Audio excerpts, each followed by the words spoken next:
तो हेलो बच्चों, कैसे हैं आप सब। स्वागत है आपके आज की क्लास में। तो आज हम लोग आगे पढ़ेंगे। कल की क्लास में हम लोगों ने अपने सिलेबस को अच्छे तरीके से डिस्कस किया था। दूसरा, हम लोगों ने ह्यूमन एक्टिविटीज़ पे एकदम गहन चर्चा की थी, मतलब इन डेप्थ में उसको समझा था सर। आज हल्का सा मैं रिवाइज करा दूंगा। हम लोग का पैटर्न ऐसा चलेगा, जब भी हम लोग अगले क्लास में जाएंगे तो जो आखिरी लास्ट क्लास में जो पढ़ा था उसको मैं रिवाइज करवा दूंगा, जिससे क्या होगा आपके दिमाग में वो बना रहेगा। और मैं आपको भी बोलूँगा कि जब भी आना क्लास को देखने के लिए तो उससे पहले उन चीज़ों को जरूर से रिवाइज करके आना, जिससे क्या हो जाएगा तुम्हें ऐसा नहीं लगेगा कि सर आगे तो पढ़ते जा रहे हैं मगर पीछे का वो भूलते जा रहे हैं। ओके, तो चलो मैं कल फिर से कल वाली बात को मैं रिवाइज करवा देता हूँ। रिवाइज कैसे कराऊंगा सर? हमारे हैंड रिटन वाले नोट से करवाऊंगा। ठीक है, तो ध्यान देना। यहाँ पे मैंने क्या बताया था बेटा, commercial and non commercial activities वाले चैप्टर में हमारा जो ह्यूमन एक्टिविटीज़ होते हैं वो एक्टिविटीज़ होते हैं जो इंसानों के द्वारा किए जाते हैं। ये सर अनलिमिटेड होते हैं, अनएंडिंग होते हैं, ना ही इसका कोई अंत होता है और ना ही ये कभी खत्म होने वाले होते हैं। ठीक है ना? ओके, और ये रिकरिंग होते हैं, ये बार बार हो रहे होते हैं। ठीक है, जैसे मैंने बोला सर, सांस लेना, खाना खाना। जैसे एक स्मार्टफोन परचेज कर लिया तो अगली बार आप चाहोगे गाड़ी परचेज करो, गाड़ी परचेज किया तो अगली बार हो सकता है तुम एक प्राइवेट जेट परचेज करना चाहते हो। मतलब जो इंसान की वांट्स है वो क्या होती है, अनलिमिटेड होती है। उसके अलावा आगे बात करते हैं, ये थ्रू आउट द लाइफ चलने वाली चीज़ होती है। मतलब ऐसा नहीं होता है जैसे आपके पेरेंट्स अगर पैसा कमा रहे तो पूरी पूरी लाइफ कमाते रहेंगे जब तक आप खड़े ना हो जाए, मतलब आप उनके लिए ना कमाना स्टार्ट कर दो और आप भी पूरी लाइफ पैसा अर्न करोगे। और उसके बाद ये प्रोसेस मतलब ज़िंदगी भर चलने वाली है, ये कभी भी खत्म नहीं होता है। और इसका पर्पस क्या होता है? सेटिस्फैक्शन सर, अपने ज़रूरतों का, जो हमारी नीड है उसको सेटिस्फाई कर पाए। जैसे आपके पापा पैसा इसलिए कमाते हैं क्योंकि उनको अपना परिवार चलाना है। वैसे मैं पैसा क्यों कमाता हूँ? मुझे अपना परिवार चलाना है। तुम्हें भी पैसा कमाना पड़ेगा क्योंकि तुम्हें भी अपना परिवार को चलाना है ना? तो इसका पर्पस क्या होता है? हमारा सेटिस्फैक्शन ऑफ वांट्स। आगे बात करते हैं वांट्स और डिजायर के। वांट्स और नीड्स के बीच में मैंने थोड़ा सा डिफरेंस बताया था। वांट्स का मतलब होता है डिजायर, इच्छा, जहाँ पे हमारी ये इच्छा है, जैसे मुझे लगता है कि मुझे मेरे पर आ जाए और मैं उड़ना स्टार्ट कर दूँ, दैट इज माई डिजायर। ठीक है ना? लेकिन नीड का मतलब होता है जो मेरी रिक्वायरमेंट है, उसके बिना मेरा जो लाइफ है वो कई बार जीना काफ़ी ज़्यादा मुश्किल हो जाएगा या फिर इम्पॉसिबल है। जैसे सांस ना लेना sir, this is my need. Okay, घूमना, खाना पीना, सोशल, लोगों से बात नहीं करेंगे, आइसोलेटेड पर्सन रहे तो भाई साहब इस हम लोग पढ़ते आए हैं ना कि human being is the social animal. मतलब हमें समाज में रहने की आदत है। अगर मुझे कोई आइसोलेटेड कर देगा तो मैं पागल हो जाऊँगा। इसलिए देखोगे कोई बंदा क्रिमिनल होता है तो उसको जेल में डाला जाता है, जहाँ पर आप दुनिया से आइसोलेटेड हो जाते हो और ये आपकी सबसे बड़ी सज़ा होती है। ठीक है ना? तो कहीं ना कहीं ये रिक्वायरमेंट और जो डिज़ायर है यही होता है वांट्स और नीड का मतलब। तो मैंने हल्का सा डिफरेंसेस के बारे में भी चर्चा करा था आपको। मैं एक चीज़ और कर लेता हूँ इस वाले नोट्स में जो मैंने आपको लिखाया है, जिससे हम लोग को याद रहेगा। ओके, मैं क्या करूँगा, यहाँ पे लिख दूंगा ये हमारा क्या है, लेक्चर 1 था। ठीक है ना? ये लेक्चर 1 के नोट्स थे। ओके, आप भी लिखते जाना। और ये हमारा डेट भी क्या हो जाएगा, यहाँ पे मेंशन हो जाएगा। अब डेट तुम्हें लिखना है, मैं नहीं डेट यहाँ पे लिखने वाला। क्यों? क्योंकि सर तुम जिस दिन से स्टार्ट कर रहे हो अपना ये कोर्स, उस दिन से वो अलग होगा। हो सकता है तुम मई में ज्वाइन कर रहे हो, जून में ज्वाइन कर रहे हो, जुलाई में कर रहे हो, तो ये डेट लिखने का तुम्हारा काम होगा, जिससे तुम्हारी जो नोटबुक में प्रॉपरली चीज़ें बोलते हैं ना एक सही तरीके से काम करती रहेंगी। ओके, अब आगे बात करते हैं। आज का हम लोग लेक्चर 2 है तो मैं यहाँ पे लेक्चर 2 लिखूँगा। Okay, this is my lecture 2। और यहाँ पे अगेन आपका क्या काम रहेगा, डेट को लिखना।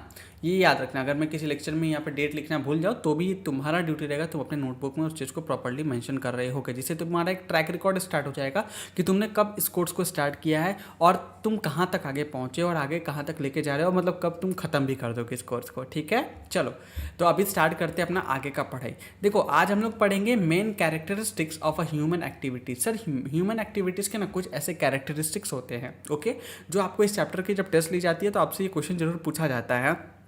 मतलब ह्यूमन एक्टिविटीज़ का मतलब क्या होता है, activities which can be undertaken only by the human beings. मतलब यहाँ पे मैन हो गए, वुमेन्स हो जाती हैं, चिल्ड्रंस हो जाते हैं। मतलब सर ह्यूमन एक्टिविटी क्या है ना, वो एक्टिविटी है जो केवल मेंस के द्वारा किया जाता है, वुमेन्स के द्वारा किया जाता है और चिल्ड्रंस के द्वारा किया जाता है। इन शॉर्ट बोले तो ह्यूमन बींग्स के द्वारा किया जाता है।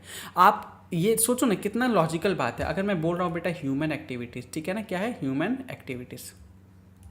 ओके, अब इसको ह्यूमन नाम से ही पता चल रहा है कि सर ह्यूमन के द्वारा किया हुआ एक्टिविटीज़ की बात हो रही है। अगर मैं ये बोलूँ कि डॉग कर रहा है तो थोड़ा अजीब नहीं लगेगा?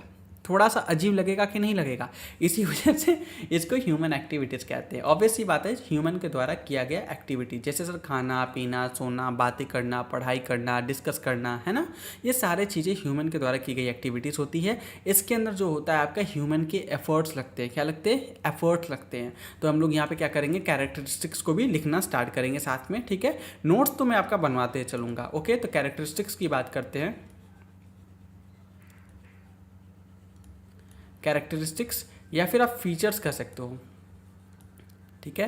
क्या कहते हैं, फीचर्स कहते हैं, क्लियर है। तो यहाँ पे देखो कैरेक्टरिस्टिक्स हो गया, ओके। आओ मैंने कैरेक्टरिस्टिक्स का स्पेलिंग गलत लिख दिया है, ठीक है, ओके। तो अब ध्यान देना, आगे बढ़ते हैं हम। ये जो हो गया, अब नंबर 1 हम लोग लिखते जाएंगे।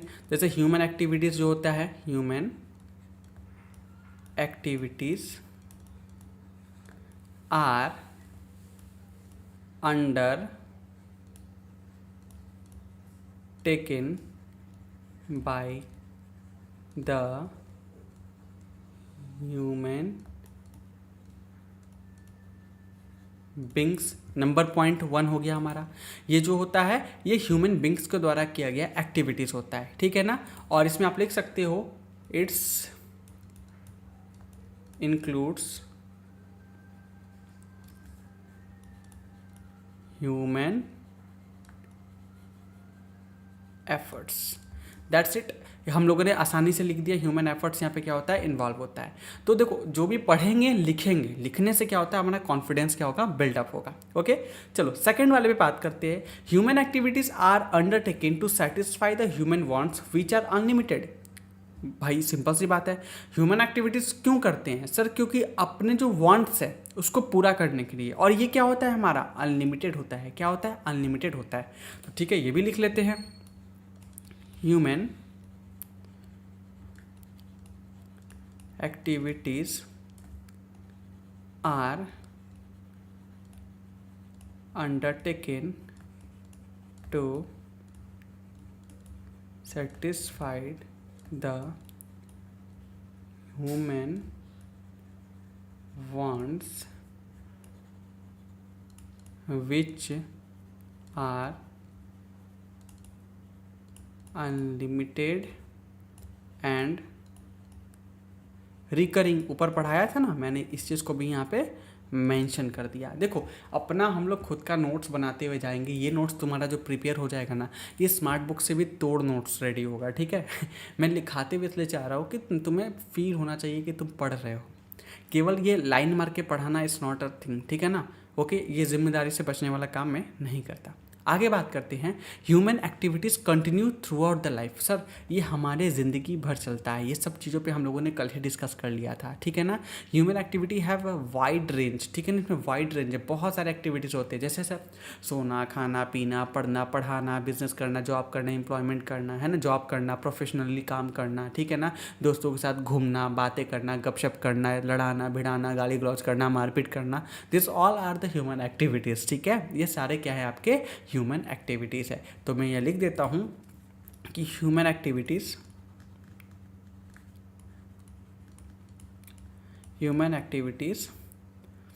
Are continued throughout the life. Number 4, human activities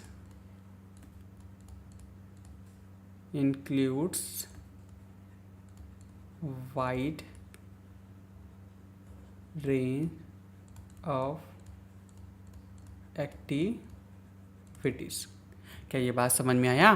तो हमारे ह्यूमन एक्टिविटीज़ में क्या होते हैं, बहुत सारे एक्टिविटीज़ इन्वॉल्व हो जाते हैं। उसके बाद human activities are performed both for earning money as well as for obtaining the personal satisfaction. Sir पैसा कमाने का मतलब सर हम लोग बिजनेस करते हैं, है ना, हम लोग बिजनेस करते हैं, ओके। हम लोग प्रोफेशन करते हैं। अब बिजनेस प्रोफेशन क्या होता है मैं पढ़ाऊँगा, ठीक है। एम्प्लॉयमेंट पे जाते हैं, ये सब चीज़ें अभी कुछ देर में आपके सामने आ जाएंगी तो क्लियर हो जाएगा ये टर्म्स क्या क्या होता है, ठीक है। उसके बाद यहाँ पे पर्सनल सेटिस्फैक्शन मतलब खुद के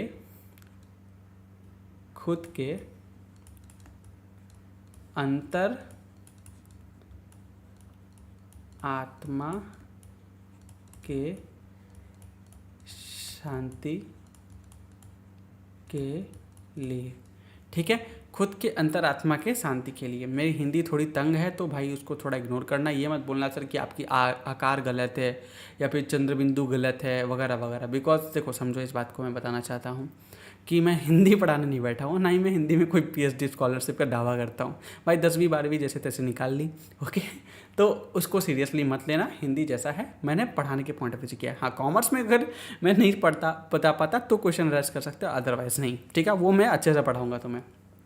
चलो, तो खुद के अंदर का जो पर्सनल सेटिस्फैक्शन होता है उसके लिए आप क्या करते हो, पैसा कमाने के लिए भी करते हो और पर्सनल सेटिस्फैक्शन के लिए भी करते हो। मतलब जैसे सोना, किसी से बात करना, है ना, जैसे कि आप किसी से बात करते हो, अपनी मम्मी से बात करना, घूमना फिरना, ये क्या होता है हमारा पर्सनल सेटिस्फैक्शन के लिए हम लोग करते हैं। ओके, तो यहाँ पर लिख लेते हैं हम लोग 5वां number, human activities are done with the motive of earning money as well as for personal satisfaction. क्या ये बात समझ में आया? तो इसको क्या बोलते हैं हम लोग, पर्सनल सेटिस्फैक्शन भी कहते हैं। I hope you guys are understanding. चलो, एक एक चीज़ों को मैंने कल इतना डिटेल में पढ़ा दिया था कि तुम्हें अभी वो चीज़ एकदम क्लिक हो रही होगी, क्योंकि ये टॉपिक्स जो मैंने यहाँ पे पैराग्राफ में लिखा है इसी को मैंने फिर यहाँ पे बुलेट पॉइंट्स में एज ए कैरेक्टरिस्टिक्स लिखा है। एग्जाम में याद रखना, 2-3 निंजा टेक्निक बता देता हूँ तुम्हें। कभी भी पूछेगा सर कैरेक्टरिस्टिक्स, फीचर्स, ये सारे सेम होते हैं, दोनों ही कॉपी पेस्ट कर सकते हो। प्लस मेरिट्स क्या होते हैं, मेरिट्स और एडवांटेजेस, सिग्निफिकेंस, ये सारे सेम हो जाते हैं। हो गया। कैरेक्टरिस्टिक्स को आगे तुम इंपॉर्टेंस के तौर पे भी दिखा सकते हो। डिसएडवांटेजेस भी हो जाता है, मतलब एक तरीके से कॉपी पेस्ट है। डिसएडवांटेज क्या होता है, डिसएडवांटेजेस बेसिकली क्या होता है, किसी चीज़ का बुराई करना, मतलब उसमें क्या कमियां हैं वो गिनवाना। ठीक है, चलो अब आगे बात करते हैं। अब देखो, इस चीज़ में बहुत इनडेप्थ नहीं पढ़ना। क्लास 9 की जो तुम्हारी जो कॉमर्शियल स्टडीज़, अगर तुम 11 12 में होते तो मेरी एडवाइस ये नहीं होती, फिर वहाँ पे मैं थोड़ा सा अलग बिहेव करता तुम्हारे साथ। लेकिन तुम क्लास 9th में हो, फर्स्ट टाइम कॉमर्शियल स्टडीज़ पढ़ रहे हो, है ना, तो तुम्हारे अभी बहुत ज़्यादा इनडेप्थ घुस के तुमसे मैं स्कॉलर वाला उम्मीद तो नहीं करूँगा ना। एक बच्चा क्लास 9 का जो लिख सकता है मैं उसके हिसाब से तुम्हें गाइड कर रहा हूँ। क्लियर है, ये बात समझ में आ रही है? आगे बात करते हैं types of human activities. Sir human activities के प्रकार कितने होते हैं? तो देखो, 2 प्रकार होते हैं, एक होता है इकोनॉमिक, दूसरा होता है नॉन इकोनॉमिक। अब हम लोग इकोनॉमिक एक्टिविटीज़ को ही कॉमर्शियल एक्टिविटीज़ कहते हैं और नॉन इकोनॉमिक एक्टिविटीज़ को हम लोग क्या करते हैं, नॉन कॉमर्शियल एक्टिविटीज़ कहते हैं। अब देखो, इकोनॉमिक एक्टिविटी का मतलब जो आप पैसा कमाने के पर्सपेक्टिव से करते हो। देखो लिखा क्या है, economic activities are undertaken with the objective of earning money, acquiring the wealth. These activities result in a production of economic goods, services. Business is an economic activity. ठीक है, बिजनेस तुम्हारा क्या है, एक इकोनॉमिक एक्टिविटी है, but it differ from the other economic activity. लेकिन ये दूसरे इकोनॉमिक एक्टिविटी से क्या है बेटा, डिफरेंट है। कैसे सर? एक इंसान जॉब करता है तो उसको सैलरी मिलती है, ठीक है, बदले में वो अपना कुछ पैसा नहीं लगाता बल्कि अपना एफर्ट लगाता है। महीने भर अपने वो जिस जहाँ पे जॉब कर रहा है वहाँ पे महीने भर मेहनत करता है, तब उसको जाके महीने के अंत में सैलरी मिलती है। लेकिन जब बिजनेसमैन बिजनेस करने बैठता है ना, तो उसको चाहिए होती है कैपिटल, पूंजी जिसको बोलते हैं। जैसे तुम एक दुकान तो किराए पे लोगे ना यार, वहाँ पे सामान तो लाओगे। जैसे जेठालाल की बात करें तो जेठालाल ने जब अपनी बिजनेस स्टार्ट करा होगा तो उसको एक स्टोर चाहिए होगा, एक गोडाउन चाहिए होगा, प्लस उसमें फ्रिज टीवी इतने महंगे महंगे आते हैं, उतने कई सारे फ्रिज वगैरह खरीदा होगा, टीवी खरीदा होगा, काउंटर बनवाया होगा, प्लस एसी लगवाए होंगे अपने कस्टमर्स के लिए। तो इन्होंने तमाम खर्चे करे होंगे। समझ में आ रहा है? जेठालाल ने बहुत सारे खर्चे करे होंगे जो कि एक नट्टू काका जब उनके यहाँ जॉब करने आए तो क्या उनको करने की जरूरत पड़ी होगी? नहीं सर। यानी नट्टू काका सैलरी ले लेते हैं, मेहनत वो करते हैं, मतलब फिजिकल मेहनत करते हैं। लेकिन जेठालाल एक बिजनेसमैन, एक फिजिकल तो मेहनत करता ही करता है सर, लेकिन उसके साथ साथ फिजिकल के मेहनत के साथ साथ वो क्या करता है, तुम्हारा वो जो कैपिटल लगा के पैसे से जो मेहनत होती है वो भी करता है। क्या ये बात समझ में आ रही है? मेरा स्क्रीन तो सामने चल रहा है ना? हाँ, ये क्या बात, ये क्लियर हुई आपके सामने? तो यहाँ पे क्या बोल रहा है कि बिजनेस एक्टिविटीज़ जो होता है, बिजनेस होता है, ये भी एक इकोनॉमिक एक्टिविटी तो है, लेकिन ये जो अन्य इकोनॉमिक एक्टिविटीज़ है, तुम्हारे प्रोफेशन हो गया, एम्प्लॉयमेंट हो गया, उससे क्या है, ये अलग है। अब सर एग्जैक्टली बिजनेस क्या होता है, प्रोफेशन क्या होता है, एम्प्लॉयमेंट क्या होता है, इसके बारे में प्रॉपरली हम लोग को पढ़ना है। तो उसको लेके बिल्कुल भी निश्चिंत रहना। हो सकता है तुम्हें अभी तुरंत बिजनेस क्लिक ना किया हो एग्जैक्टली बिजनेस क्या होता है। वैसे तो आपको पता है कि आपके घर के आसपास जितने सारे आप दुकान वगैरह देख रहे हो, जियो देख रहे हो, ठीक है, ये सारे बिजनेस ही हैं, ठीक है। लेकिन still if you have doubt, कोई बात नहीं, मैं तुम्हें डेफिनेशन प्रॉपरली पढ़ाने वाला हूँ। प्रोफेशन का डेफिनेशन तुम्हें पढ़ाने वाला हूँ, एम्प्लॉयमेंट का डेफिनेशन ये भी पढ़ाने वाला हूँ। तो इस चीज़ को लेके बिल्कुल भी तुम टेंशन मत लेना। चलो आगे बात करते हैं। बिजनेस तुम्हारा क्या है, इकोनॉमिक एक्टिविटी है, but it is different from the differs from the other economic activities such as those employ and self employed persons like doctors, lawyers, chartered accountants, ठीक है ना। यहाँ पे सेल्फ एम्प्लॉयड का कहने का मेरा मतलब है प्रोफेशनल्स। क्या है, प्रोफेशनल्स, ओके। ये क्या हो जाएंगे, प्रोफेशनल्स, ओके, क्लियर है। अब देखो नॉन इकोनॉमिक एक्टिविटीज़ क्या होता है। नॉन इकोनॉमिक एक्टिविटी इंस्पायर्ड होती है सेंटिमेंट से, लोगों की सोच से, उनके विचारधारा से, ठीक है, उनके इमोशन से। जैसे लव फॉर द फैमिली, परिवार से प्यार करना। अब क्या यहाँ पैसा मिलेगा परिवार से प्यार करोगे तो, नहीं सर, लेकिन आपके मन में तो है ना सर, सेंटीमेंट से तो ये ड्रिवन होता है ना। डिज़ायर टू हेल्प पुअर, किसी गरीब की मदद करना। जैसे तुम बहुत दिलदार व्यक्ति हो, ओके, तुम बहुत दिल के साफ और नेक व्यक्ति हो, तुम सोचते हो कि हम सर गरीबों की मदद करना चाहते हैं, लेकिन तुमको समझ नहीं आ रहा क्या करें। तो क्यों डिसाइडेड कि हम बहुत सारे कंबल खरीदेंगे और कंबल खरीद के गर्मी में लोगों को बांट देंगे। भाई जून के महीना में तुम कंबल बांटोगे, तुम्हारा सोच सही है, लोगों की मदद करने की भावनाएं सही है ना। तो यहाँ पे होता है हेल्पिंग द पुअर, वो अलग बात है। गर्मी में बांटोगे भाई, लोगों को जाके उड़ा रहे हो तो वो तुम्हें पीटने वाले हैं, बट तुमने मदद करने का सोचा, इंसान की नीयत सही थी, ठीक है, चाहे शक्ल खराब हो, नीयत तो सही थी। चलो लव फॉर द कंट्री, आप अपने कंट्री से बहुत प्यार करते हो। आपने देखा होगा 26 जनवरी 15 अगस्त को क्या होता है, हम लोग काफ़ी ज़्यादा अपना नेशनल एंथम वगैरह को गाते हैं, अपने देश के जो फ्रीडम फाइटर्स हैं उनको याद करते हैं, ठीक है। तो ये अपना जो प्यार है कंट्री को लेकर के, ये क्या पैसे के लिए है, नहीं ना, ये तो क्या है, आपका सेंटिमेंट से ड्राइव होता है, ठीक है। This activity is not undertaking for the monetary gain, ये जो काम है ये पैसा कमाने के पॉइंट ऑफ व्यू से नहीं होता है, but once for satisfaction and happiness. आप इसको क्यों करते हो, आप सेटिस्फैक्शन, खुद के शांति के लिए, कि हम अपने कंट्री से प्यार करते हैं, अपने माँ बाप से प्यार करते हैं, अपनी वाइफ से प्यार करते हैं, ओके ओके। आप जेठालाल हो तो अय्यर की वाइफ से प्यार करते हो, क्यों करते हो। This all are the non economic activities, ठीक है, जहाँ पे आप अपने सेटिस्फैक्शन के लिए काम कर रहे हो rather than economic driven moment से। क्या ये बात समझ में आया। तो अगर हम लोग बात करें इस चीज़ को, अगर नोट करें तो हम लोग कैसे नोट करेंगे, हमारे पास ह्यूमन एक्टिविटीज़ की बात करते हैं हम लोग, ह्यूमन एक्टिविटीज़ की अगर मैं बात करूँ आपके सामने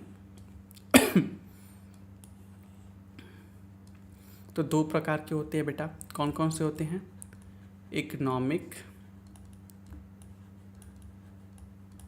एक्टिविटीज़, फिर दूसरा होता है नॉन इकोनॉमिक एक्टिविटीज़। क्या इसी को हम लोग कॉमर्शियल एक्टिविटीज़ बोलते हैं, यस सर, यहाँ पे भी लिख लो, कंफ्यूज नहीं होना। इसी को हम लोग कॉमर्शियल एक्टिविटीज़ बोलते हैं और इसको हम लोग नॉन कॉमर्शियल एक्टिविटीज़ कहते हैं, ओके। ये एक्टिविटीज़ क्या होते हैं, activities which are undertaken for the purpose of earning money and creating the wealth. Sir wealth का मतलब सर संपत्ति क्रिएट करना, एक तो पैसा कमाना सर, दूसरा वेल्थ को क्रिएट करना। वेल्थ का मतलब सर पैसा कमाएंगे तो हम लोग घर बनाएंगे, गाड़ियाँ खरीदेंगे, है ना, दिस इज़ वेल्थ, समझ में आया, गोल्ड खरीदेंगे, तो this all are the wealth. संपत्ति जिसको बोलते हैं, इसको क्या बोलते हैं, संपत्ति, ठीक है, इसको संपत्ति बोलते हैं, ओके। अब ये कौन सा एक्टिविटीज़ होता है sir, activities which are done वे, या विच आर अंडरटेकन लिख लो ना, विच आर अंडरटेकन विथ, मैंने क्यों 2 बार विथ लिखा, फॉर द पर्पस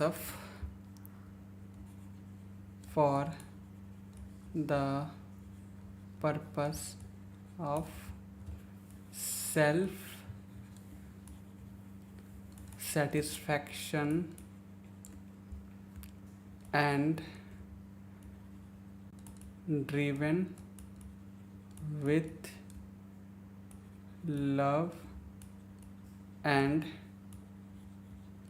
affection। मतलब कई बार आप प्यार मोहब्बत से भी होता है ना, किसी बच्चे को खाना खिला देना, परिवार से प्यार करना, ये हो गया। तो मैंने अपनी लैंग्वेज में सिंपल साधारण तरीके से लिखवाया। अगेन तुम्हें लगता है सर और सिंप्लीफाई कर सकते हो, और सिंप्लीफाई करो, ठीक है ना, पर्सन टू पर्सन ये डिफरेंट करेगा, बट मैंने इसका समरी आपके सामने इस माइंड मैप के फॉर्म में लिखवा दिया है, जिससे तुम्हारे सामने चीज़ों को रिवाइज करना काफ़ी ज़्यादा आसान रहेगा। ठीक है, अब देखो यहाँ पे फ्लो चार्ट में भी बता दिया। ह्यूमन एक्टिविटीज 2 प्रकार के, इकोनॉमिक, नॉन इकोनॉमिक। इकोनॉमिक के अंदर बिजनेस, प्रोफेशन, एम्प्लॉयमेंट जिक्र आगे करेंगे हम लोग, ठीक है। अब पहले इकोनॉमिक एक्टिविटीज़ पे अच्छे से चर्चा कर ले, क्योंकि अभी तक हम लोगों ने किस चीज़ को समझा है, हम लोगों ने सिर्फ और सिर्फ ह्यूमन एक्टिविटीज़ को समझा है। अब हम लोग इकोनॉमिक एक्टिविटीज़ को समझेंगे विथ एग्जांपल, ठीक है। हाउएवर मैंने डेफिनेशन आपको पहले लिखवा दिया, लेकिन अब यहाँ पे समझ लेंगे, बहुत सिंपल सी चीज़ है, ध्यान देना। इकोनॉमिक एक्टिविटीज़ का मतलब वो सारे एक्टिविटीज़ होते हैं जो किए जाते हैं आप पैसा को कमाने के लिए, और पैसा कमा के खुद की नीड्स, जो आप पैसा कमा के खुद की नीड्स को सेटिस्फाई करते हो, ठीक है ना। तो जो पैसा कमाने का काम होता है वो इकोनॉमिक एक्टिविटीज़ होता है, और इकोनॉमिक एक्टिविटीज़ को ही हम लोग कॉमर्शियल एक्टिविटीज़ कहते हैं। The main objective of this activities to earn income and creating the wealth. क्या हमने आपको ये डेफिनेशन में ही बात बता दी है? जी हाँ सर, आपने बता दिया है। आपने बताया कि अर्निंग इनकम यानी पैसा कमाना, और क्रिएट करना वेल्थ, मतलब उस पैसे से आप संपत्ति बनाते हो, लैंड खरीदते हो, मतलब वो चीज़ में पैसा लगाते हो जिसकी वैल्यू कल के बढ़ने वाली है। जैसे गोल्ड खरीदते हैं जिससे कल की उसकी वैल्यू बढ़ जाए, ठीक है ना। उसके अलावा हम लोग बात करते हैं, हम लोग ज़मीन खरीदते हैं जिससे कल के वैल्यू बढ़ जाए, तो वो चीज़ में पैसा लगाते हो। अब जैसे कार खरीद रहे हो, मोबाइल फ़ोन खरीद रहे हो, तो वो तुम्हारे एसेट होंगे क्या, मतलब वो लिटरली में, लिटरल सेंस में एक इंसान के पॉइंट ऑफ व्यू से क्या तुम्हारा वो संपत्ति होगा? आंसर इज़ नो, क्योंकि उसकी वैल्यू क्या हो जाती है, धीरे धीरे कम होती जाती है। संपत्ति का मतलब ऐसे चीज़ों में पैसा इन्वेस्ट करना है जिसकी वैल्यू बढ़ जाती है, जैसे गोल्ड हो गया, लैंड हो गया, है ना। मतलब आई होप समझ में आ रहा है आप, सिल्वर हो गया, या फिर कोई भी ऐसे प्रीसियस चीज़ें हो गई जिसकी वैल्यू अल्टीमेटली क्या हो, कल के रात बढ़ने ही वाली हो, घटने वाली ना हो। अब देखो इकोनॉमिक एक्टिविटीज़ को हम लोग क्या बोलते हैं, ऑक्यूपेशन भी कहते हैं। कई बार बोलोगे ना, कई फॉर्म वगैरह भरते हो तो बोलेंगे आपके पेरेंट्स के क्या ऑक्यूपेशन है, क्या करते हैं वो, है ना, तो इसी को हम लोग ऑक्यूपेशन कहते हैं। ओके, अब इसमें एग्जाम्पल के लिए देखो, एग्जाम्पल कैसे लिखना है। एग्जाम में आपसे क्वेश्चन पूछता है कि इकोनॉमिक एक्टिविटी को बता दो, तुम्हें ये तो लिखना ही पड़ेगा सर। इसके साथ कम से कम 2 एग्जाम्पल्स आपको कोट करने पड़ेंगे, और एग्जाम्पल कोट करने का मतलब केवल फार्मिंग, मैन्युफैक्चरिंग, बैंकिंग, टीचिंग, ये सब बकवास मत करके आना। तुमको फार्मिंग लिखना है प्लस इसको एक्सप्लेन भी करना है। कैसे सर? देखो जैसे मैंने किया यहाँ पे, फार्मिंग का मतलब क्या होता है, क्रॉप्स को ग्रो करना, ठीक है, राइज करना, लिविंग स्टॉक को, मतलब यहाँ पे खेती करना, फार्मिंग की यहाँ पे खेती होता है, या तो हम खेती कर रहे हैं जिसके अंदर गेहूँ हो गया, चावल हो गया, इन सब चीज़ों को उगा रहे हैं, या फिर हम लाइफ स्टॉक पालते हैं, मतलब जैसे बकरियाँ हो गई, भेड़ हो गया, देखते हो ना लोग पालते हैं ना, मछलियाँ पालते हैं, पीसी कल्चर जिसको बोलते हैं। तो जहाँ पे आप एक्चुअली में जानवरों को बड़ा करते हो, फिर उसको बेचते हो और उससे पैसा कमाते हो, ठीक है ना, तो इसको क्या बोलते हैं हम लोग, फार्मिंग कहते हैं। ओके, प्लस आप इसी के अंदर देखोगे, आप गाय पाल रखे हो, उसके दूध निकालते हो, दूध को बेचते हो, जिसको हम डेयरी फार्मिंग कहते हैं, तो ये भी तुम्हारा क्या हो जाता है, इकोनॉमिक एक्टिविटीज़ हो जाता है। आगे बात करते हैं मैन्युफैक्चरिंग। मैन्युफैक्चरिंग का मतलब क्या होता है, यहाँ पे किसी भी रॉ मटेरियल को आप फिनिश्ड गुड्स के अंदर क्या करते हो, ट्रांसफॉर्म कर देते हो। क्या करते हो, ट्रांसफॉर्म करते हो। जैसे कि आप कार बनाते हो, क्रॉस बनाते हो, समझ में आ रहा है। जैसे एग्जाम्पल के लिए अगर मैं तुम्हारे सामने बताऊँ तो बस मुझे 1 मिनट देना। यहाँ पे ध्यान से देखो किस तरीके से एक रॉ मटेरियल को पूरी तरीके से एक पूरी मैन्युफैक्चरिंग फैक्ट्री में क्या किया जाता है, इसको मैन्युफैक्चर किया जाता है। ओके, जैसे यहाँ पे देख सकते हो कितनी सारी मशीन्स है जिसके अंदर काम होता है। ओके ना।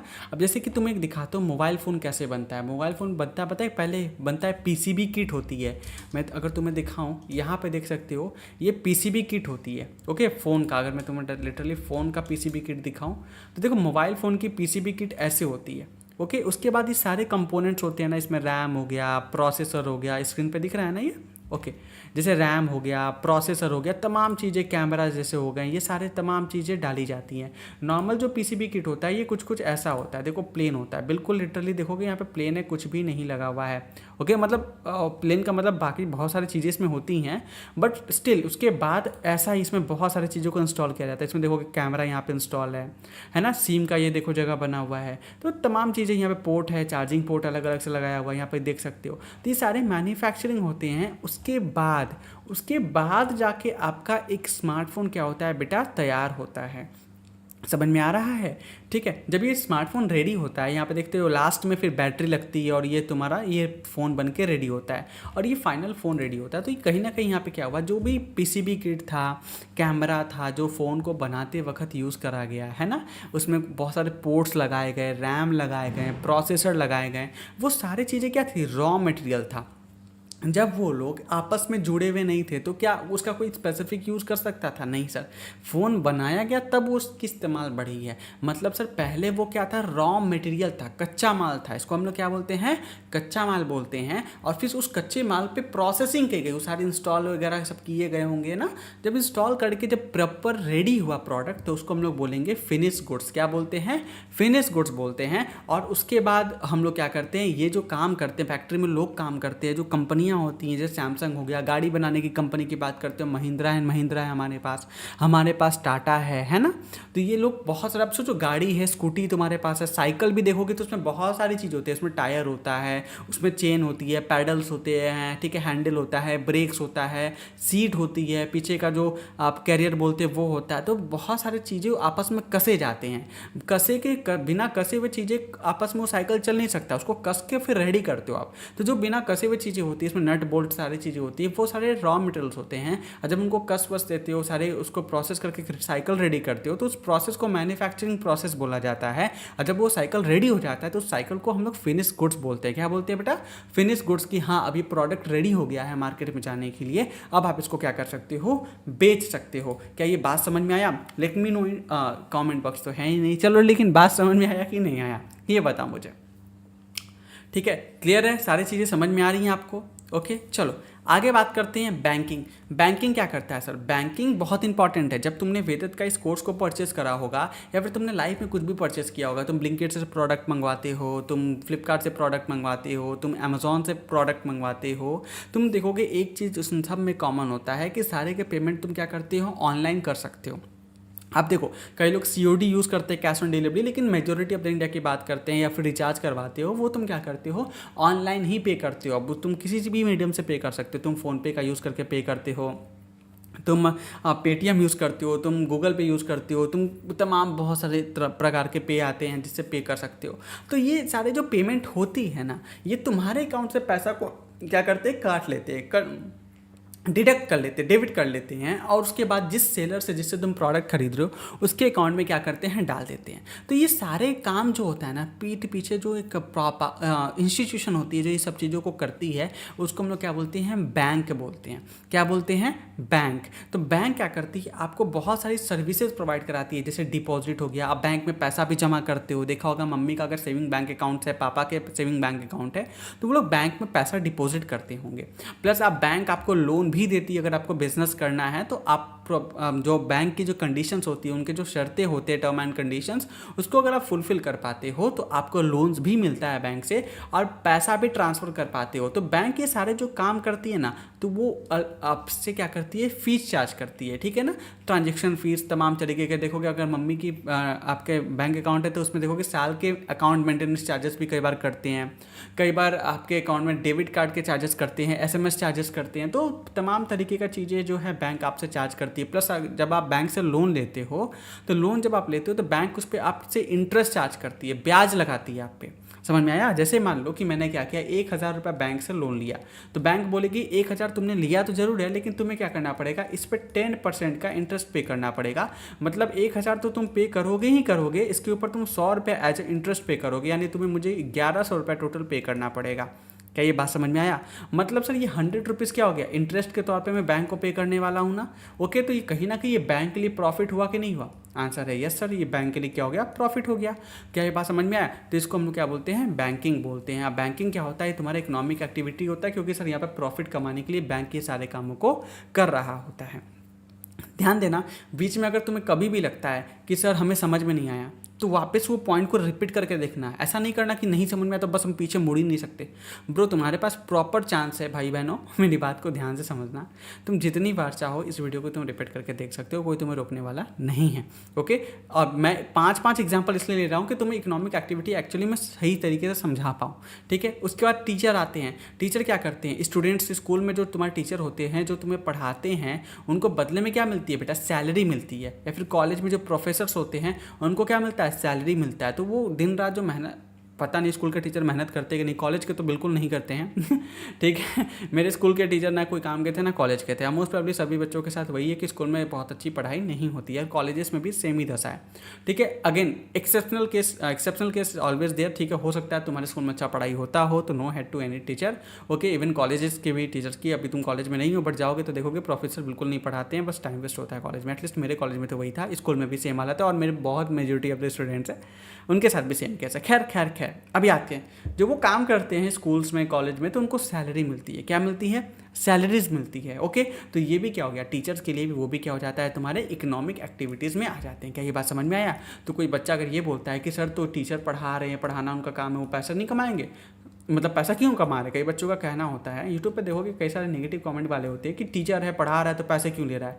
नहीं भाई, तो हवा खा के जिंदा रहेगा क्या? इतना नैरो माइंडेड लोग हैं ना, बेवकूफ़ है। मतलब सिंपल सी बात है, वो लोग पढ़े लिखे उतना होते नहीं है मोस्ट प्रॉब्ली। ठीक है, तो ये जाहिर सी बात है। चलो आगे बात करते हैं। अरे यार ईचिंग क्यों हो रही है, मुझे छींक जैसा लग रहा है ओके, चलो प्रैक्टिसिंग मेडिसिन। अब देखो पांचवा हमारे पास ऑप्शन आता है प्रैक्टिसिंग मेडिसिन वाले लोग, मतलब सर डॉक्टर्स। डॉक्टर क्या करते हैं, आप डॉक्टर के पास जाते हो तो आप जा करके अपनी समस्या बताते हो। डॉक्टर्स फिर क्या करता है, वो अजीब से ऐसे ऐसे ऐसे ऐसे कुछ लिख के देता है, जिसका मतलब तुम इंड टू इंड इनक्रिप्टेड होता है, वो बस मेडिकल स्टोर वाला पढ़ पाता है। मतलब सर डॉक्टर की राइटिंग इतनी ख़राब होती है। मतलब सर डॉक्टर क्या करते हैं, आपको हेल्थ के सर्विसेज देते हैं। ओके, आपको आपकी प्रॉब्लम को सुनते हैं और बदले में आपकी जो दवा आपके लिए सही है वो चलाते हैं, आपकी ट्रीटमेंट करते हैं वो। अब बदले में देखोगे वो आपसे फीस चार्ज करते हैं। क्या करते हैं, फीस चार्ज करते हैं। तो ये उनकी इनकम होती है बेटा, और ये डॉक्टर के लिए भी क्या है, ये इकोनॉमिक एक्टिविटीज़ है। क्या ये बात समझ में आया, क्लियर है आपके सामने? तो इकोनॉमिक एक्टिविटी क्या कहते हैं, विद एग्जांपल हम लोगों ने काफ़ी डिटेल में बात करते हुए समझा है। आई होप आपको सारी चीज़ें समझ में आ रहा है। आगे बात करते हैं सर इकोनॉमिक और कॉमर्शियल एक्टिविटीज़ के क्या कैरेक्टरिस्टिक्स होते हैं। तो पहला सर क्या होता है, ये हमारा इकोनॉमिक मोटिव होता है। मतलब सर यहाँ पे क्या होता है, economic activities undertaking to earn money and acquire the wealth. आप वेल्थ को एक्वायर करना चाहते हो, पैसा कमाना चाहते हो sir. The main motive behind this activities are perform by the human beings for the earning the livelihood. मतलब सर अपना दाल रोटी खाने का जो होते हैं ना, दाल रोटी खा पाए, मतलब भूखा ना सोए, बेसिकली फूड शेल्टर ये सारी चीज़ें के लिए, अपने ज़िंदगी को चलाने के लिए क्या करते हैं, इकोनॉमिक मोटिव से हम लोग काम करते हैं। तो ये कैरेक्टरिस्टिक्स है। ठीक है, फिर दूसरा है प्रोडक्टिव। मतलब इसमें क्या करते हो, इसमें इन्वॉल्व होता है आपका production, distribution, exchange of goods and services. यहाँ पे आप क्या करते हो, डिस्ट्रीब्यूट करते हो, एक्सचेंज करते हो गुड्स एंड सर्विसेज को, जिससे आप ह्यूमन की जो वांट्स है उसको सेटिस्फाई कर पाओ।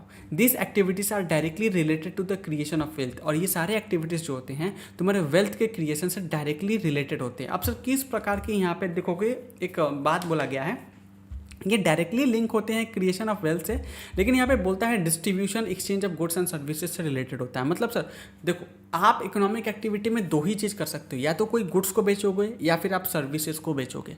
मतलब मैं अगर टीचर हूँ तो मैं कोर्स बेच रहा हूँ, तो course as a form service है।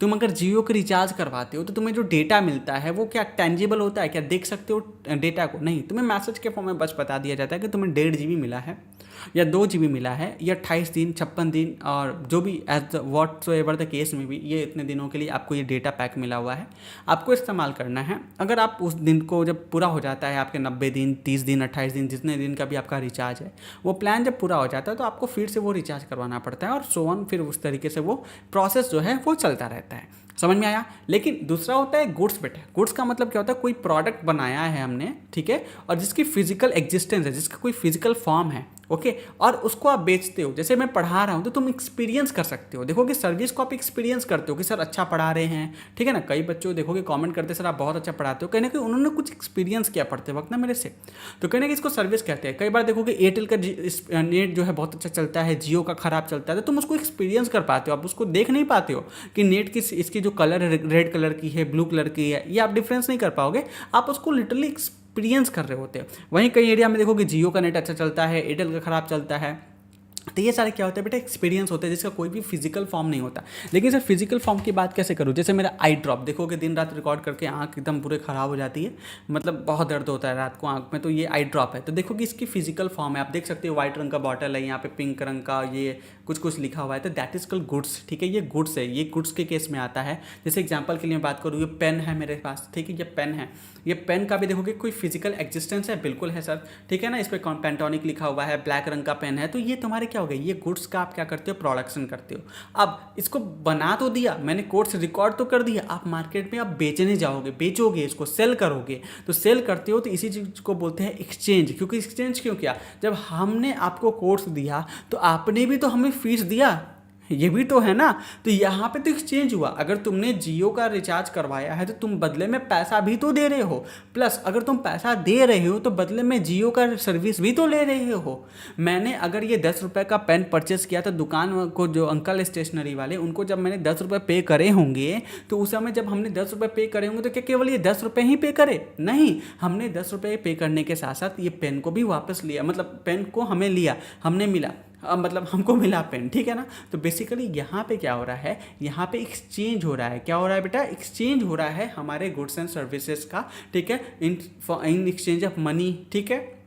अब डिस्ट्रीब्यूशन का मतलब क्या होता है, मान लो कि कंपनी है, अभी कंपनी कहीं होगी, लेट्स से एग्जांपल लेते हैं, लेट्स से चेन्नई में इसकी मैन्युफैक्चरिंग हब है, ठीक है ना। तो मैन्युफैक्चरिंग ये कहाँ पे कर रहे हैं, ये चेन्नई में मैन्युफैक्चरिंग कर रहे हैं, लेकिन इस पेन को बेच कहाँ रहे हैं, ये मेरे सिटी बनारस तक बिक रहा है, ठीक है, वाराणसी उत्तर प्रदेश में बिक रहा है, मतलब सर वहाँ से ये पेन चल के आया, मतलब सर डिस्ट्रीब्यूशन भी तो रखना पड़ेगा कि जिससे ये पेन पूरी पैन इंडिया में अवेलेबल हो जाए। हो सकता है तुम कोलकाता में हो सकता है तुम लेट्स से तुम बेंगलोर में हो, तुम मुंबई में हो, कहीं पे भी हो, तुम्हें ये पेन आसानी से मिल जाएगा। तो कहीं ना कहीं ये पेन जो तुम्हारे घर तक आसानी से पहुंच पाया, इसी को हम लोग डिस्ट्रीब्यूशन कहते हैं। क्या बोलते हैं, डिस्ट्रीब्यूशन, जहाँ पे चीज़ें डिस्ट्रीब्यूट हो जाए, प्रोडक्ट चाहे जितना अच्छा हो, अगर कस्टमर तक पहुंचेगा नहीं तो कस्टमर उसको खरीदेगा कैसे भाई साहब। तो कहीं ना कहीं कस्टमर उसको अच्छे से खरीद पाए, सही समय पे वो प्रोडक्ट अवेलेबल हो, इसीलिए हम लोग क्या करते हैं, इसको डिस्ट्रीब्यूशन हमारी बहुत तगड़ी होनी चाहिए। इसके बारे में हम लोग वेयर हाउसिंग में पढ़ेंगे, जहाँ पे आप एड्स ऑफ कॉमर्स वगैरह बारे में पढ़ोगे, हिंड्रेंस के बारे में पढ़ोगे कि हिंड्रेंस कॉमर्स कौन कौन से हिंड्रेंस को रिमूव करता है, वहाँ पर हम लोग और डिटेल में चर्चा करेंगे। बट आई होप आपको ये चीज़ समझ में आ रहा है, ठीक है। चलो, तीसरा होता है रैशनल यूज, मतलब क्या होता है, economic activity required proper allocation of scarce resources to obtain the maximum output from them. मतलब यहाँ पे क्या होता है, यहाँ पे इकोनॉमिक एक्टिविटी ये कहता है कि जो भी आपके पास रिसोर्सेज है, जो भी चीज़ें आपके पास हैं, आप उसका बेहतर तरीके से इस्तेमाल कीजिए, जिससे आप और बेहतर से बेहतर आउटपुट निकाल पाए।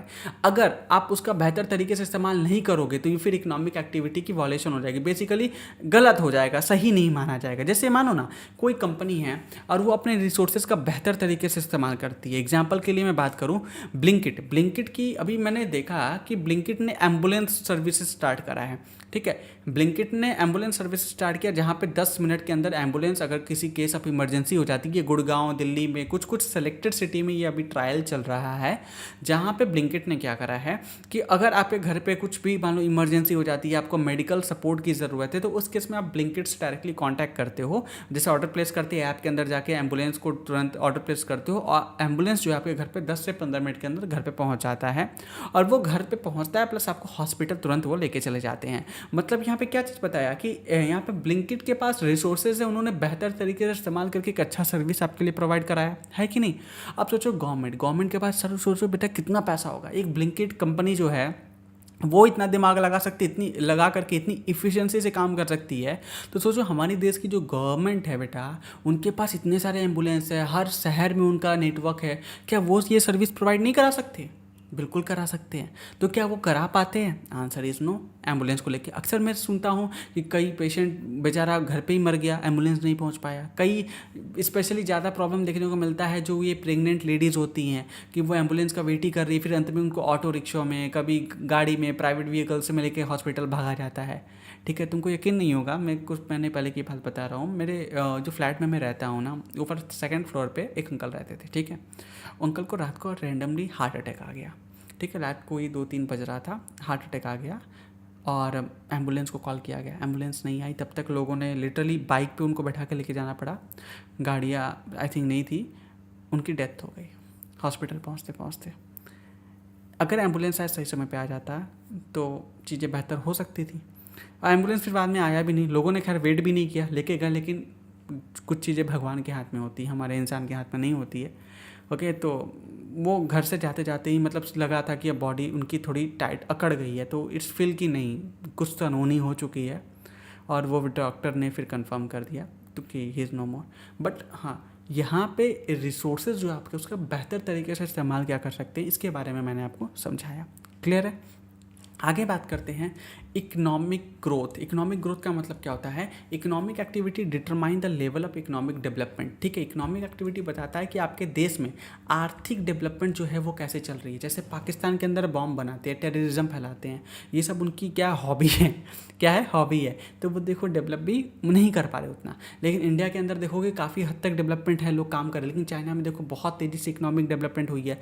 यूएस के अंदर देखो काफ़ी ज़्यादा डेवलप्ड कंट्री है वो लोग। तो कहीं ना कहीं इकोनॉमिक डेवलपमेंट, इकोनॉमिक जो ग्रोथ होती है, इकोनॉमिक एक्टिविटीज इंश्योर करती है कि देश की आर्थिक विकास कैसे हो रही है। और आर्थिक विकास जितनी बेहतर होगी वो देश की ओवरऑल बोलते हैं ना डेवलपमेंट में काउंट होती है, और तो लोगों की लिविंग स्टैंडर्ड भी बढ़ती है। अब सवाल आएगा सर लिविंग स्टैंडर्ड क्या होता है? देखो बहुत सारे बिजनेसेस होंगे तो वहाँ पे लोगों की ज़रूरत पड़ेगी, लोगों की ज़रूरत पड़ेगी तो बेटा लोगों को नौकरी दिया जाएगा, यानी एम्प्लॉयमेंट मिलेगा। एम्प्लॉयमेंट मिलेगा मतलब लोगों को बदले में सैलरी मिलेगी। अब प्लस जो बिज़नेस कर रहे हैं वो भी तो लोग ही हैं, वहीं के लोग हैं ना जो बिज़नेस ने स्टार्ट कर रहे हैं। अब गूगल माइक्रोसॉफ्ट बना यूएस के अंदर तो वहीं के लोगों ने स्टार्ट किया ना, बिल गेट्स हो गया, मार्क जुकरबर्ग हो गया, तो इन लोगों ने वहाँ के क्या किया, कंपनीज़ को स्टार्ट किया। समझ में आ रहा है? तो यहाँ पर ध्यान देना, उस कंट्री के लोग हैं वहीं पर वो बिज़नेस कर रहे हैं, प्लस औरों को भी जॉब दे रहे हैं, एम्प्लॉयमेंट दे रहे हैं, जिससे जिनके पास जॉब नहीं है उनको भी अब पैसा मिलना शुरू हो जाएगा, उनके घर में भी पैसा आना स्टार्ट हो जाएगा, जिससे वो और अच्छा खाना खा सकते हैं, और अच्छे अच्छे जगह घूमने जा सकते हैं, अच्छे कपड़े पहन सकते हैं, है ना। तो उनकी जो ओवरऑल लिविंग कंडीशन है बेटा, लिविंग स्टैंडर्ड है, वो क्या हो जाता है, इंक्रीज होता है, अप होता है। ठीक है ना, बेहतर हो जाता है, इंप्रूव हो जाता है। समझ में आया? तो इसी को यहाँ पे इकोनॉमिक ग्रोथ से बोला गया है। क्या ये बात समझ में आया? फिर आगे आता है सोशली डिज़ायरेबल। जो भी काम करते हो बेटा वो तुम्हारा सोशली डिज़ायरेबल होना चाहिए। डिज़ायरेबल का मतलब सर यहाँ पे बात हो रही है जो सोसाइटी उसको एक्सेप्ट करे। मतलब तुम्हारा काम क्या है ना, बच्चों को छुड़ाना। मतलब सोचते हो कि नहीं कुछ तो भी हम अलग करेंगे। मेरी मम्मी बोलती थी कि मेरा जो राज दुलारा है वो लाखों में करोड़ों में एक है, या भी मेरी राज दुलारी है वो भी लाखों या करोड़ों में एक है। तुम सोचते हैं हम पड़ोसियों के बच्चे चुराएंगे। ठीक है, तो ये सोसाइटी के लिए अनडिज़ायरेबल हो जाएगा, डिज़ायरेबल नहीं होगा, ये एक्सेप्टेबल नहीं है। ये कोई सर्विस नहीं है कि किसी का बच्चे चुरा लो फिर बोलो 2 लाख रुपए दो ऐसा नहीं कर सकते। तो आप वो काम कीजिए जो सोशली डिज़ायरेबल हो, समाज में उसको एक्सेप्टेंस मिले, वो सोसाइटी की अगेंस्ट ना हो। क्या बात समझ में आया? They must be accordance with the expectation and norms of the society. मतलब सोसाइटी के एक्सपेक्टेशन मतलब उनके काम का कुछ बनाओ, और उनके नॉर्म्स मतलब सोसाइटी का। अब ऑब्वियसली बात है, क्राइम करना, मर्डर करना, सुपारी लेके काम करना, ये सारे, सुपारी लेके किसी को ठोक देना, ये सारे काम सोसाइटी के नॉर्म्स के अगेंस्ट है बेटा। ठीक है ना। तो यहाँ पे इस चीज़ को बोला गया है। मतलब कैरेक्टरिस्टिक्स क्या है sir? Economic motive, productivity, rational use, economic growth and socially desirable. ठीक है ना। जिसको मैं शॉर्ट में कैसे याद करवाता हूँ, बोलता हूँ EPR। ठीक है ना, ठीक है, ओके। ES क्या है? EPRES क्या है? EPRES। ठीक है ना। चलो लिखते हैं क्या क्या है कैरेक्टरिस्टिक्स की। मैं अगर बात करता हूँ,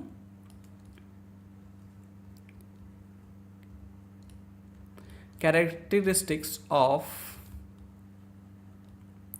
इकोनॉमिक एक्टिविटीज, मैंने क्या बोला था? EPR,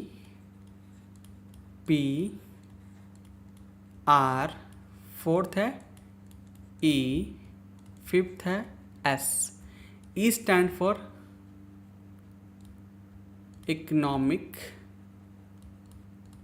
motive P stand for productive, है ना। R stand for rational use. E stand for क्या था बताओ? Economic growth.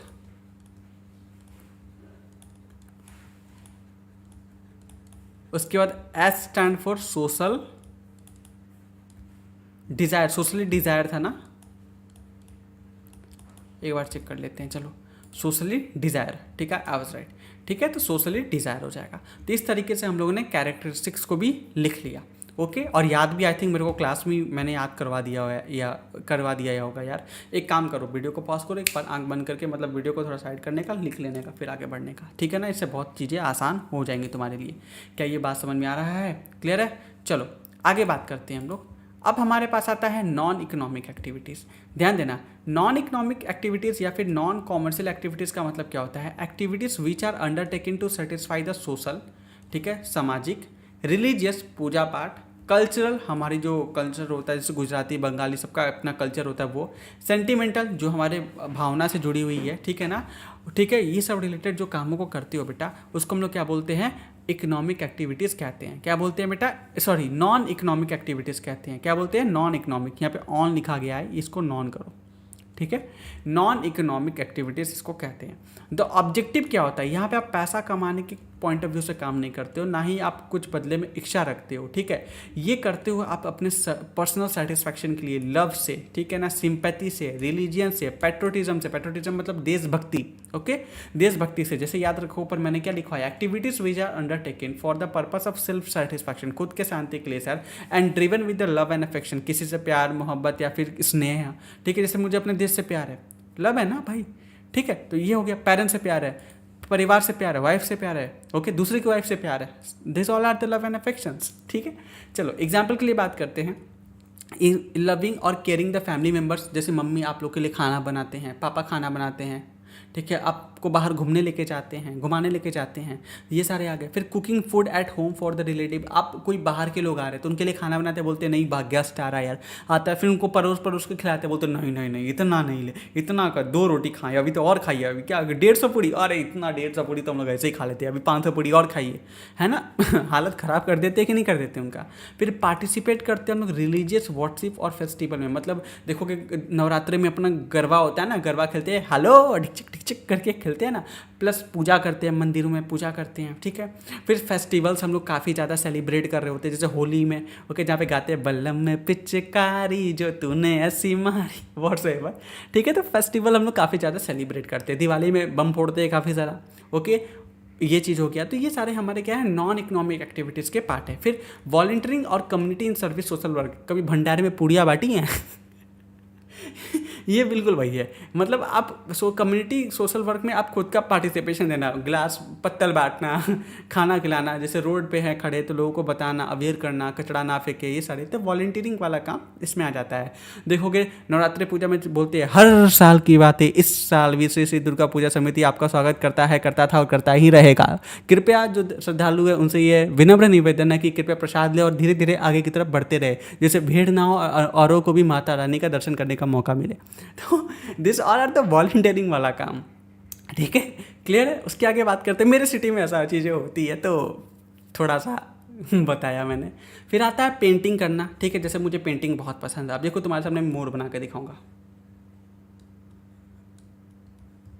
ये देखो मोर।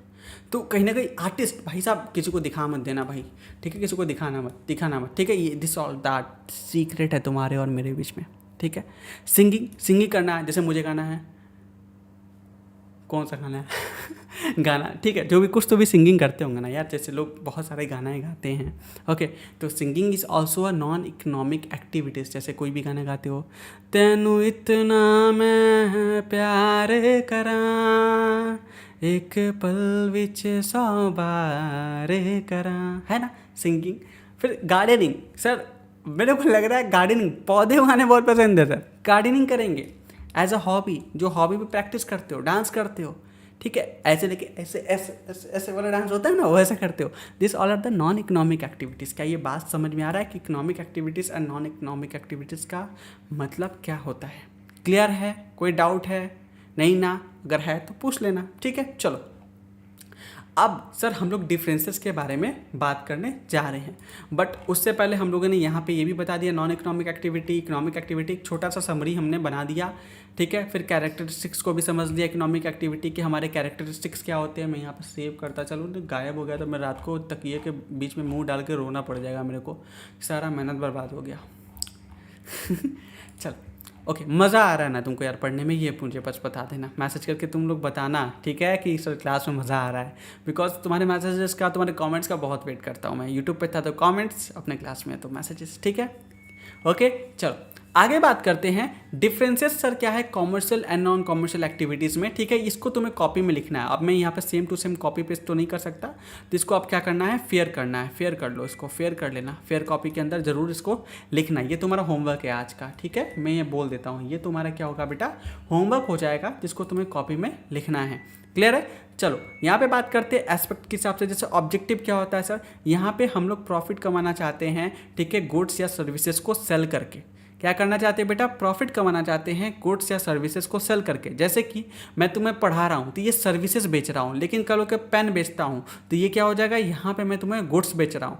क्या ये बस बात समझ में आई? उसके बाद नॉन कॉमर्शियल एक्टिविटीज़ की बात करें तो यहाँ पे आपका एम होता है सोसाइटी को सर्व करना, समाज की सेवा करना, एजुकेशन रिलेटेड काम करना। जैसे कि होता है ना, कई लोग बच्चों को बुक्स बांट दिए, कॉपी बांट दी, ये सारी चीज़ें। फिर चैरिटेबल गोल, जैसे मंदिर में डोनेट वगैरह कर दिया, ये सारे काम, ठीक है।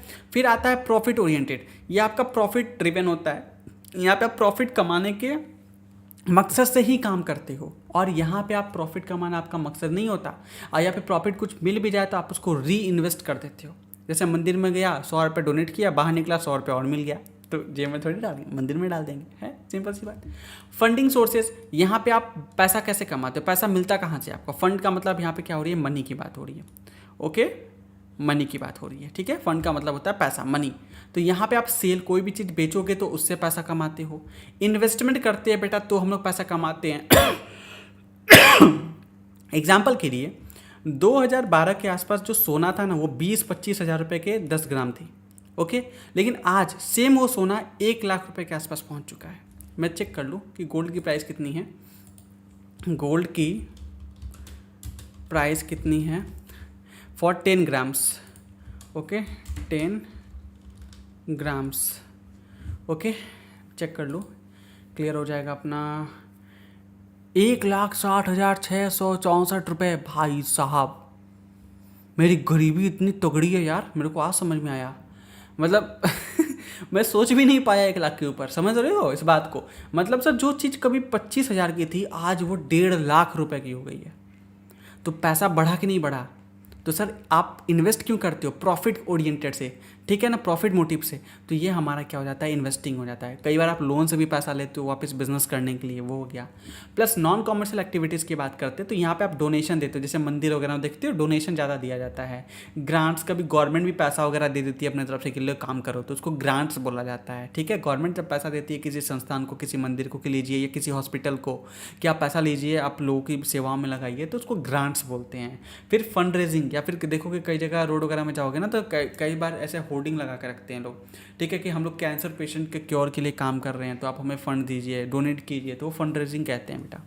फिर लीगल स्टेटस की बात करते हैं तो ये जनरली प्राइवेट और पब्लिक कंपनीज होती है। प्राइवेट मतलब जेठालाल, चंपकलाल, गड़ा वाला, ओके, गड़ा इलेक्ट्रॉनिक्स। पब्लिक कंपनीज की बात करें तो रिलायंस हो गया, एयरटेल हो गया, है ना, इस तमाम कंपनियाँ हो गई। उसके बाद नॉन प्रॉफिट और एक्टिविटीज़ में देखोगे, नॉन फॉर प्रॉफिट में, तो यहाँ पे और NPO आ जाते हैं, जैसे इस्कॉन है, इस्कॉन इंटरनेशनल कहते हैं consciousness, international society for Christian consciousness कुछ करके ऐसा नाम है, ठीक है, इस्कॉन का, मेरे को जहाँ तक याद है। तो इनका काम है भगवान श्री कृष्ण की भक्ति पूरी दुनिया में फैलाना, भगवान श्रीमद् भगवद गीता की जो लर्निंग्स है वो पूरी दुनिया में फैलाना, है ना, तो ये इनका काम है। उसके बाद NGOs हो जाते हैं, बहुत सारे not for profit non government कहते ऑर्गेनाइजेशन होते हैं जो इनके लिए काम करते हैं। जैसे कि आप देख सकते हो दिल्ली पब्लिक स्कूल वो NGO है आई थिंक एक। फिर चैरिटीज़ से ये लोग क्या करते हैं, काम करते हैं। बहुत सारे चर्चेस होते हैं, हॉस्पिटल्स होते हैं जो NGO होते हैं लोगों को, जैसे रामकृष्ण मिशन हॉस्पिटल है, ठीक है, तो ये भी NGO है जो लोगों की बहुत ही कम पैसे में या फिर नॉमिनल प्राइजेस में उनको हेल्थ सर्विसेज वगैरह प्रोवाइड कराते हैं। फिर आगे बात करता है ओनरशिप। ओनरशिप की बात करें तो इसको इंडिविजुअल ओन करता है। इंडिविजुअल का मतलब सिंगल पर्सन। कौन sir? Single person. Single person जो इंसान होते हैं ना हमारे आपके तरह, जैसे जेठालाल गड्डा इलेक्ट्रॉनिक्स को ओन करता है, वही शेयर होल्डर्स किस में होते हैं बेटा? ये कंपनीज के अंदर होते हैं। क्या किसके अंदर होते हैं? कंपनीज के अंदर। अब मैं यहाँ तुम्हें यहाँ पर स्टार मार्क करवाऊंगा, शेयर होल्डर का मतलब तुम्हें नहीं पता है, मैं तुम्हें पढ़ाऊंगा कंपनीज के बारे में जब समझाऊंगा तब, ठीक है? तो शेयर होल्डर उस समय पढ़ेंगे। इन्वेस्टर के बारे में भी मैं स्टार मार्क लगवा रहा हूँ, इन्वेस्टर क्या होता है ये भी मैं हम लोग आगे समझे वाले, पूरे चैप्टर में डिटेल में पढ़ेंगे। तो अभी फिलहाल के लिए मैं इस टॉपिक को, ये 2 पॉइंट्स को स्टार मार्क करके यहाँ पे छोड़ रहा हूँ। जब आगे पढ़ा दूंगा तो तुम्हारे ये दोनों टॉपिक, जो दोनों बेसिकली वर्ड्स है, वो क्लियर हो जाएंगे। आगे बात करते हैं नॉन कॉमर्शियल एक्टिविटीज़ में। तो ये क्या करते हैं? ये बोर्ड्स रन करते हैं, जैसे मुस्लिम बोर्ड है जो इंडिया में सारे मस्जिदों वगैरह को रन करती हैं। फिर ट्रस्टीशिप काउंसिल है, जैसे हमारे यहाँ काशी विश्वनाथ ट्रस्ट है, ठीक है, जो क्या करता है, काशी विश्वनाथ जो मंदिर है हमारी बनारस की, उसको रन करते हैं, या फिर उसके मेंबर्स होते हैं वो काम कर रहे होते हैं। टैक्स स्टेटस की बात करें, देखो गवर्नमेंट क्या करती है, जो भी इंसान प्रॉफिट कमाता है ना उस पर लगाती है टैक्स। क्या लगाती है बेटा? टैक्स लगाती है कि हमें कुछ टैक्स दो, उसमें से कुछ पैसे का चंद हिस्सा मुझे भी दो, जिससे क्या हो सके वो पैसा गवर्नमेंट इकट्ठा करके फिर देश के डेवलपमेंट में रोड, ब्रिज, सोसाइटी, पुलिस की सैलरीज, तमाम चीज़ें खर्च करती है ना। तो जो बिजनेसेस होती है, जो प्रॉफिट कमाती है, गवर्नमेंट उनसे अच्छे खासे टैक्स लेती है। लेकिन अगर आप क्या करते हो, अगर सोसाइटी की भला के लिए काम कर रहे हो, तो गवर्नमेंट ये सोचती है यार कि देखो ये पैसा जो हम लोग टैक्स के तौर पर ले रहे हैं, इसका अल्टीमेटली मोटिव यही है ना कि मैं सोसाइटी में वापस कंट्रीब्यूट कर दूँ। तो अगर मान लो कि ये लोग अच्छे तरीके से काम कर रहे हैं, तो क्यों ना एक काम करते हैं, इनको टैक्स में हम छोटा सा छूट दे देंगे कि तुम टैक्स मत देना। तुम गवर्नमेंट बोलती है कि तुम टैक्स मत करो, तो यहाँ पे टैक्स एग्जेम्पशन बोलते हैं इसको। क्या बोलते हैं? टैक्स एग्जेम्पशन, जहाँ पे गवर्नमेंट आपसे टैक्स नहीं लेती है, लेकिन ये डिपेंड करता है, कुछ कुछ केसेस में फिर आपसे लेती भी है। तो ये अब देखो बहुत ही ब्रॉड चीज़ है, ये डिपेंड करता है कि कहाँ पे लेना और क्या नहीं, ये गवर्नमेंट के पॉलिसीज़ पे डिपेंड करता है। अब एग्जांपल के लिए बात करते हैं तो जैसे यहाँ पे रिटेल स्टोर, जैसे गड्डा इलेक्ट्रॉनिक्स हो गया, तुम्हारे घर के आसपास वाले जो किराने वाले दुकान है वो हो जाता है। फिर मैन्युफैक्चरिंग फर्म्स हो जाते हैं जो फिर मैन्युफैक्चरिंग करते हैं, जैसे सैमसंग, LG है ना, महिंद्रा एंड महिंद्रा, टाटा जो अभी दिखाया कुछ देर पहले, वो हो गया। सर्विस प्रोवाइडर जैसे कि जियो हो गया, या फिर मैं भी पढ़ा रहा हूँ तो मैं भी एक सर्विस प्रोवाइडर हो गया। एयरटेल हो गया जो आपको सर्विस प्रोवाइड कराते हैं। टैक्सी सर्विसेज में देखो रैपिडो हो गया, उबर हो गया, है ना, जैसे ब्लिंकिट भी तुमको सर्विस प्रोवाइड कराता है, ठीक है, 10 मिनट डिलीवरी सर्विस वो आपको देते हैं। आगे बात करते हैं एनजीओ में, जैसे स्कूल हो जाता है, जैसे मैंने डीपीएस बोला है, फिर सरकारी स्कूल हो जाते हैं। हॉस्पिटल्स हो जाते हैं, जैसे रामकृष्ण मिशन हॉस्पिटल मैंने बताया है। रिलीजियस काम करते हैं, जैसे इस्कॉन हो जाता है, ठीक है, तो ये हो गए। मार्केट ओरिएंटेशन की बात करते हैं तो ये कॉम्पिटिटिव मार्केट में काम करते हैं, बहुत ज़्यादा एक दूसरे को कम्पीट करते हैं, देखते होगे ऑफर्स वगैरह भी देते हैं, है ना। लेकिन वहीं बात करते हैं इनके बारे में, तो ये सोसाइटी के बेनिफिट के लिए काम करते हैं, उनके वेलफेयर को कैसे किया जा सके इस चीज़ को ज़्यादा ये कंसिडर करते हैं। तो आई होप आपको समझ में आया होगा। जो आज मैंने आपको पढ़ाया है एक छोटा सा समरी फॉर्म में मैंने आपको यहाँ पे कॉपी में लिखा भी दिया है। अब ये बात याद रखना कि ऐसा नहीं कि केवल तुम्हें ये कॉपी को पढ़ना है, मैंने इसलिए लिखवाया कि तुम जब लिखते हुए चलते हो मेरे साथ क्लास के भीतर तो तुम्हें चीज़ें दिमाग में याद होती हैं, ठीक है। अब इस बुक में बहुत सारी जैसे लाइन बाय लाइन है, जैसे एग्जाम्पल्स, ये तुम्हें खुद पढ़ना है और लिखना है और याद करना है बेटा, ठीक है। ये कभी मत समझना कि सर इसमें बस ये 2 माइंड में याद करवा दिया और याद कर लिया हो गया, ऐसा नहीं है। जो इंपॉर्टेंट चीज़ें मैं याद करवाते हुए चल रहा हूँ तुम्हें, बट मैं भी तुमसे उम्मीद करूँगा कि तुम इस चीज़ों को पढ़ते हुए चलना है। ये मत सोचना कि बस इस बुक को फिर इग्नोर कर देना है। ऑलरेडी ये बुक बहुत ही ज़्यादा समराइज्ड फॉर्म में है, इससे ज़्यादा छोटा बुक तुम्हें नहीं मिलेगा। तुम चाहे जो भी राइटर की बुक यूज़ कर रहे हो, तुम्हारे स्कूल ने जो भी राइटर की बुक को चलाया हुआ है वो उतना अच्छा नहीं होगा जितना अच्छा ये बुक है, मैं दावे के साथ कह सकता हूँ। अगर वो है तो बहुत अच्छी बात है, बट ठीक है, ये काफ़ी ऑलरेडी आसान लर्निंग फॉर्मेट में दिया है। एग्जाम में आपको इतना तो लिखना ही पड़ेगा।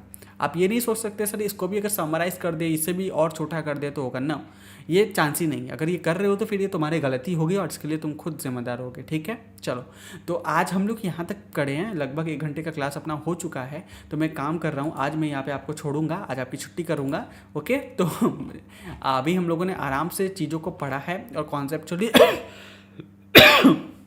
सॉरी खांसी आ रहा है यार, माफ़ करना, दिन भर क्लास ले रहा हूँ, क्या करें, ठीक है। ये मेरी 12 घंटा होने वाला लास्ट क्लास है मेरी, तो सोचो पिछले 12 घंटा से मैं कंटिन्यूसली पढ़ा रहा हूँ, इतना ज़्यादा मैं मेहनत कर रहा हूँ तुम लोग के लिए। कोई बात नहीं, मेहनत कर रहे हैं तो कर रहे हैं, क्या दिक्कत है, be proud of your self, तुम भी तो पढ़ रहे हो। चलो आगे बढ़ते हैं। तो ये हम लोग का आज हम लोग यहाँ तक करते हैं, ठीक है। डेट, अब हम लोग कल क्या करेंगे, कल हम लोग लेक्चर 3 की तरफ बढ़ेंगे। मैं लिख देता हूँ यहीं पे जिससे मुझे भी याद रहे। ये हमारा क्या हो जाएगा, कल लेक्चर 3 हो जाएगा और तुम लोग यहाँ पे क्या करोगे, डेट को लिख करके लाओगे। ठीक है, मतलब कल लिख लेना। हाउएवर आज का तुम लोग डेट लिख लेना अपने हिसाब से जब भी तुम पढ़ना स्टार्ट कर रहे हो। और कल हम लोग पढ़ेंगे टाइप्स ऑफ कॉमर्शियल एक्टिविटीज, जिसमें बिजनेस को समझेंगे, प्रोफेशन को समझेंगे और एम्प्लॉयमेंट को भी समझ लेंगे। ठीक है, फिर तीनों के डिफरेंसेस वगैरह भी देखने हैं अभी। तो अभी अपने पास है लगभग, मेरे को लगता है कि 2 क्लास या 2 क्लास तो मिनिमम लगेंगे, और 1 क्लास मुझे आंसर क्वेश्चन आपको डिस्कस करने हैं। ठीक है, क्वेश्चंस वगैरह मैं आपको बताऊंगा। तो 3 क्लास लग सकते हैं और उसके बाद हमारा ये टॉपिक खत्म हो जाएगा। मतलब 5 घंटे के अंदर हम लोग डिटेल में इस टॉपिक को पढ़ लेंगे। रिवाइज हम लोग कितने देर में करते हैं? 60 मिनट 40 मिनट के अंदर हम लोग का रिवीजन हो जाता है, वन शॉट वाला रिवीजन। ठीक है ना? तो I think already revision YouTube पर डाला हुआ है, तो मैं वही मैं यहाँ पे भी आपको प्रोवाइड करा दूंगा, जिससे आप उस वन शॉट से रिवाइज कर लो, आपका काम बन जाएगा वहाँ पे। मैंने वन शॉट जो यूट्यूब पे डाला है, तो प्राइमरी मोटिव इज बिहाइंड कि मैं आपको रिवाइज करवा पाऊँ। कई बच्चे कमेंट्स करते हैं, सर बात बहुत ज़्यादा फास्ट पढ़ाते हो। बेटा वो रिवीजन है, ओके। आप ये मत उम्मीद कीजिए कि मैं रिवीजन में भी डिटेल कराऊंगा, फिर टाइम वेस्ट हो जाएगा। फिर मैंने यहाँ पे वो करवाया, फिर सेम चीज़ वहीं करवा रहा हूँ। तो जो बच्चे ये कोर्स को ले रहे हैं, जो यहाँ पे फीस पे कर रहे हैं, मेहनत कर रहे हैं, मेरे साथ बैठ करके क्लास में पढ़ रहे हैं, इनको मैं इनकी मेहनत को मैं ज़ाया करने दूँ? ऐसा तो नहीं होगा ना। तो ऑब्वियस सी बात है। और एक ही चीज़ को 2 जगह देने का कोई मतलब नहीं होता है। आप प्रॉपर पढ़ाई करना है तो यहाँ कीजिए, क्योंकि इस लेक्चर को मैं एज अ डेमो पर्पस से यूट्यूब पर भी अपलोड करूँगा। शुरुआत के 2 या 3 लेक्चर यूट्यूब पे अवेलेबल रहेंगे। तो जो बच्चे यूट्यूब पे मुझे देख रहे हैं, मैं बोलूँगा कि बेटा पेड क्लास पे आ जाओ, वहाँ पे पढ़ो और अच्छे तरीके से कोर्स के अंदर स्ट्रक्चर तरीके से पढ़ो। सब चीज़ें तुम्हें वहाँ पे दी जाएगी। और जो बच्चा वन शॉट रिवीजन करना, उसमें वन शॉट रिवीजन करना। टेस्ट तुम्हारी होने वाली है, तो कॉपी में तुम नोट करते हुए चलना। कल की क्लासेस में मैं तुम्हें मिलता हूँ, आगे टॉपिक मैं तुम्हें पढ़ा दूँगा। ठीक है, तो मिलते हैं कल की क्लास में। और मुझे यार मैसेजेस करके बताओ कैसा लग रहा है पहले 2 क्लासेस में। ठीक है, तो मैं मिलता हूँ, बाय बाय।